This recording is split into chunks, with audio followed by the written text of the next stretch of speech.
शब्द दो वर्णों के योग से बनता है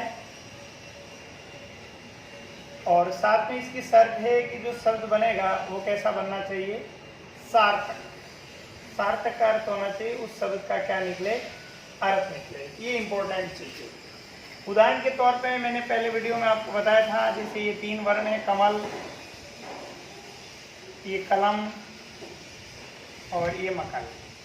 ये वर्णों का योग तो तीनों ही हैं, लेकिन वर्णों के योग के साथ सार्थक दो है।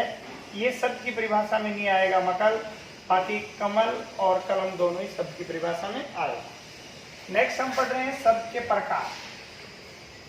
शब्द के प्रकार, शब्द कितने प्रकार के होते हैं?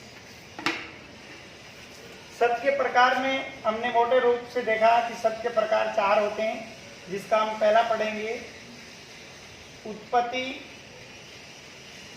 या उद्गम या स्रोत के आधार पर। स्रोत के आधार पर शब्द के प्रकार वो चार प्रकार के होते हैं। पहला हम पढ़ रहे हैं उसमें से तत्सम।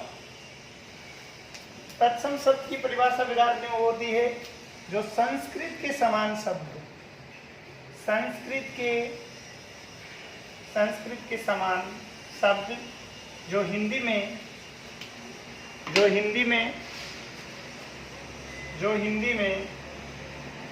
प्रयुक्त किए जाते हैं। उदाहरण के तौर पे जैसे घृत है, जैसे गोधूम है, जैसे यशोदा है, जैसे यश है और जैसे यजमान। ये सभी शब्द हिंदी में प्रयुक्त होते हैं, लेकिन संस्कृत भाषा के शब्द हैं, इसलिए इसको तत्सम शब्द है। दूसरा प्रकार हम पढ़ रहे हैं तद्भव। वे संस्कृत के समान शब्द जिनका हिंदी में बिगड़ा हुआ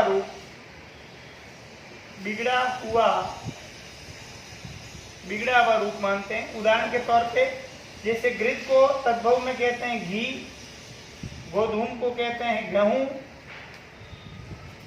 यशोदा को कहते हैं जसोदा। ये नाम होता है हमारे ग्रामीण परिवेश में किसी महिला का, उसे हम जसोदा बोलते हैं। यश को कहते हैं जस, यश प्राप्त, जस प्राप्त। यजमान को कहते हैं हम जजमान। क्या बोलते हैं? जजमान। क्या बोलते हैं? जजमान। ये तद्भव भाषा के शब्द हैं और ये संस्कृत भाषा के शब्द हैं। तीसरा प्रकार है देशज शब्द। वह शब्द जिसकी उत्पत्ति किसी प्रांत, प्रदेश या क्षेत्र विशेष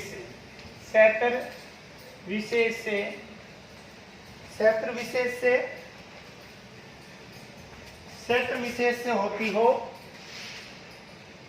क्षेत्र विशेष से हुई हो, उसे बोलते हैं देशज शब्द। उदाहरण के तौर पे जैसे लोठा, लुंगी,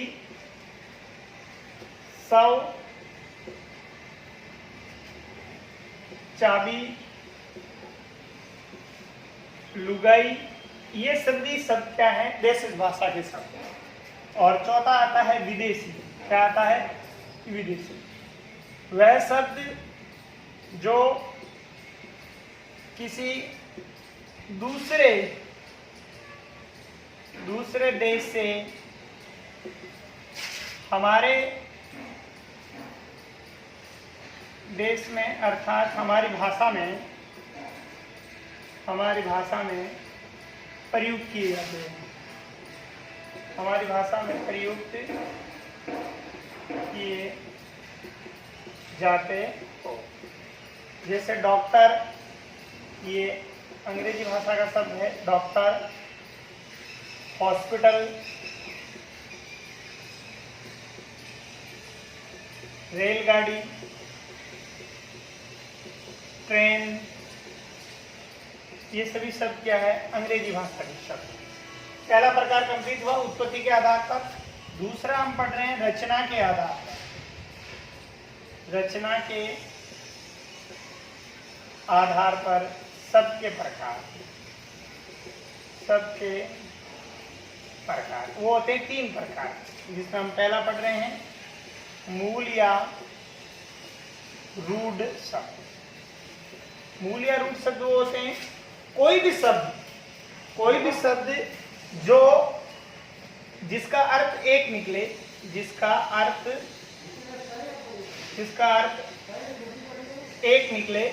उदाहरण के तौर पे ऐसे सभी शब्द जैसे हमारा खुद का नाम, school, board, pen, sketch pen, table, कुर्सी, ये वीडियोग्राफी में वीडियो कैमरा वगैरह, ये सभी जो चीजें हैं ये सभी मूल शब्द में आती है। उदाहरण के तौर पे कोई भी शब्द लो आप, हाथी, बिल्ली, टेबल, कोई भी नाम, अशोक, सचिन, कोई भी नाम ले सकते हो आप, कोई भी प्रकार का नाम ले सकते हो। अपना खुद का नाम भी वो मूल या रूढ़ शब्द में आता है। दूसरा प्रकार आता है यौगिक। कौन सा आता है? यौगिक शब्द। यौगिक का अर्थ होता है दो या दो से अधिक वर्णों या शब्दों के मेल से, वर्णों या शब्दों के मेल से बनने वाले शब्द, बनने वाले शब्द। ये कितने प्रकार के होते हैं यौगिक शब्द? 4 प्रकार। कितने प्रकार के होते हैं? 4 प्रकार के यौगिक शब्द 4 प्रकार के होते हैं, जिसमें हमने पहला पढ़ना है संधि। क्या पढ़ना है? संधि।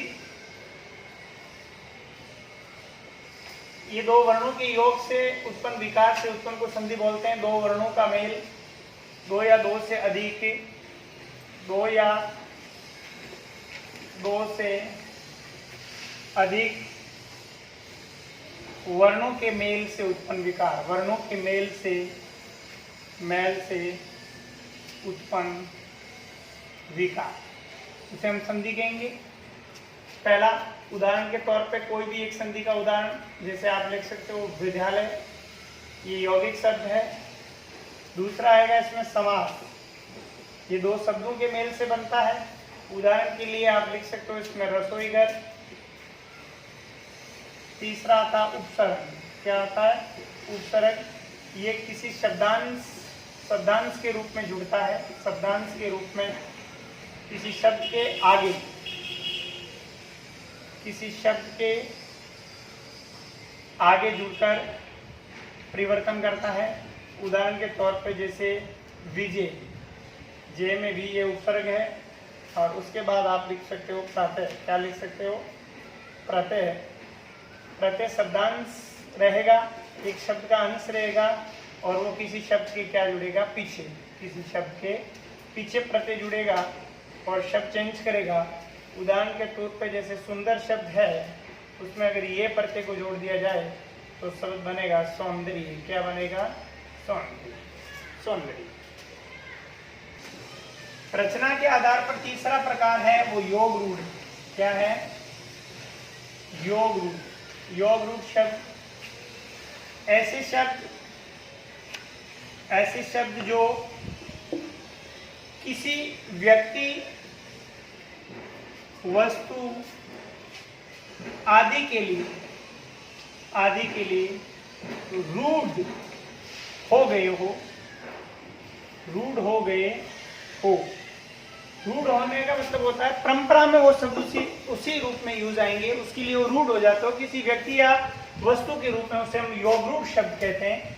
उदाहरण से ज्यादातर इसके जो उदाहरण होंगे वो उदाहरण होंगे बहुव्रीहि जो समास पढ़ेंगे आप, बहुव्रीहि समास के उदाहरण, या आप कह सकते हैं भगवान के पर्यायवाची, भगवान